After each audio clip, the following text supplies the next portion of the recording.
This is President Trump's time. This is it, my friends. This is war. Los Angeles is burning, not metaphorically, literally. For the second time in as many weeks as we know, the city of Los Angeles and the city of angels has descended into chaos yet again, fueled by radical agitators, Antifa, open borders extremists, agents provocateurs, false flaggers, actors, crisis actors, paid combatants, and violent opportunists hiding behind the facade of protest. And now, finally, President Donald John Trump has said enough. This is your time, sir. In a powerful and urgent message posted to Truth Social Sunday evening, President Trump vowed to liberate Los Angeles from what he called a migrant invasion and a coordinated left-wing insurrection. The words were unmistakable. Order will be restored. The illegals will be expelled. This is precisely what he said. This is precisely what he's talking about. This is precisely his moment, and I cannot wait. The reckoning is here. Standing alongside Secretary of State Marco Rubio, during an emergency press briefing, President Trump made it crystal clear: if state or local officials obstruct federal law enforcement operations, they will face prosecution. Quote, this is not optional. This is not political. This is national. This is national. This is national survival. Any official, he wrote, any mayor, any council member who stands in the way of law and order will be held accountable, and it is about time. This is migrant mayhem unleashed.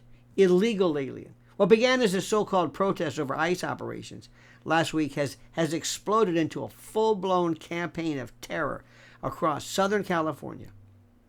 Armed demonstrators, many draped in foreign flags and communicating through encrypted group chats, stormed federal facilities and set fire to government vehicles and hurled Molotov cocktails at law enforcement barricades. This is war. The second night of rioting was even worse. Downtown Los Angeles resembled a war zone. Federal officers reported coordinated ambushes, Antifa-style blockades, and drones being used for tactical surveillance by the rioters. Multiple ICE agents were injured. Police stations were overrun. And still, California's leadership remained silent. Why? Governor Gavin Newsom, who has done everything possible to defy federal immigration enforcement, issued a boilerplate statement late Sunday night condemning, quote, violence on all sides, but failed to acknowledge the specific targeting of ICE officers or the fact that Los Angeles has functionally become a sanctuary war zone. Do you hear what I'm saying? This is a message to the traitors. Stand down or be charged. It's clear President Trump's message wasn't just to the American people. It was a warning to elected officials who have sold out their own communities. This is the quote. If you refuse to protect your cities, we will. Oh, this is beautiful. This bold invocation of federal authority marks a major shift in how the Trump administration is handling domestic insurrection, drawing on the Insurrection Act and reinforced by new security and emergency powers granted through executive order earlier this year. The federal government is now poised to direct control of key enforcement actions in California. And this is going to be monumental, priceless, the day of reckoning. And not a moment too soon. What we're witnessing is not civil protest. It's fifth-generation warfare, a blend of psychological operations, foreign-funded chaos, and tactical insurgency, all playing out in real time. The so-called migrant rights groups that were involved in this has clear affiliations with Antifa, BLM splinter factions and groups, and in some cases, foreign influence workers, networks linked to Chinese hybrid warfare doctrine. China's shadow, Soros's checkbook, it's all here. This isn't conspiracy, it's doctrine. The Chinese Communist Party has long promoted unrestricted warfare, a strategy that destabilizes nations from within using information operations, economic disruption, and yes, cultural chaos. The border crisis, the migrant riots, the targeted attacks on ICE, all of it fits the profile perfectly. And who funds the nonprofits that help coordinate these operations? Look no further than the open society web of Soros-backed influence groups that provide legal aid, media spin, and bail support to rioters. This is orchestrated sabotage that's disguised as activism. Listen carefully. America is under attack. America is at war. Not from a foreign army, but from within. And it's being enabled by globalist stooges, radical city councils, and corporate media outlets that treat these events as a sideshow instead of the national emergency that they are. This is serious, my friend. The Trump doctrine. Liberate, restore, secure. As the situation spirals, Trump's strategy is both familiar and unprecedented. This is a man who ran on law and order, and now in his second term is finally being allowed to enforce it. To enforce it without the bureaucratic sabotage of deep state operatives or treasonous governors. He is ready to go. National Guard units are being federalized. They've already been deployed to keep regions of Los Angeles with federal marshals and Homeland Security to keep them all safe. Homeland Security agents given authority, full authority, to detain without local interference. Trump has also authorized expedited ICE operations targeting known criminal aliens and gang-affiliated migrants and individuals with expired asylum claims. But he made clear this is only the beginning.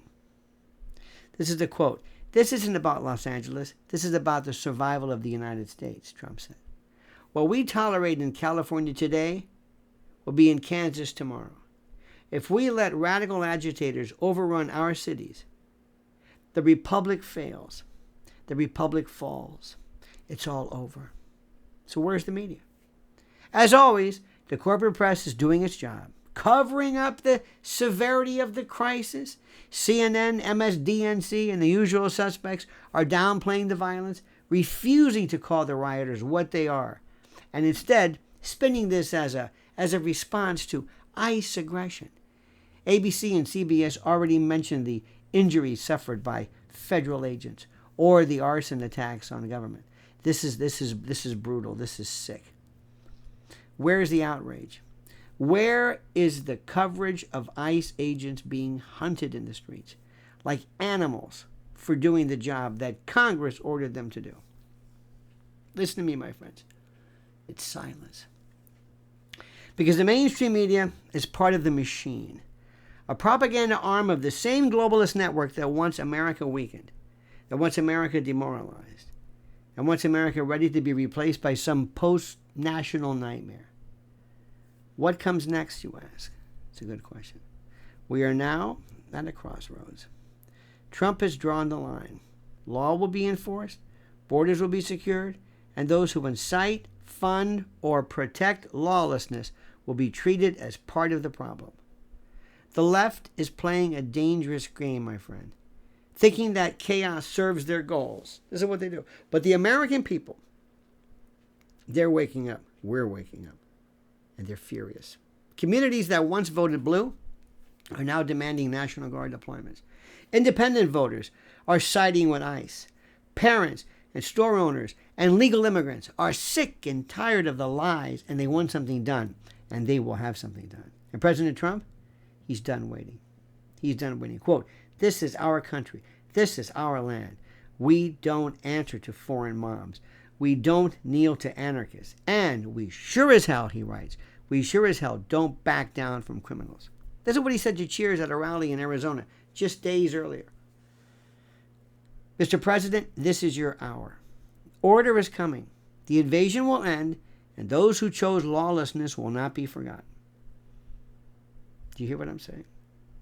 This is the beginning of America's great restoration, the great reset, and Trump is leading the charge.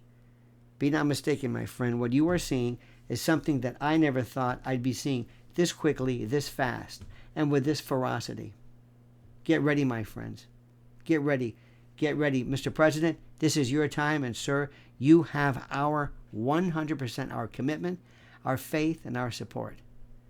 Let's indeed make America great again, sir. Now it is time for you to comment as you see fit, to read the questions I provided, and to lend your brilliance to our collective discussion. God bless America. Get him, Mr. President. And now comment as you see fit.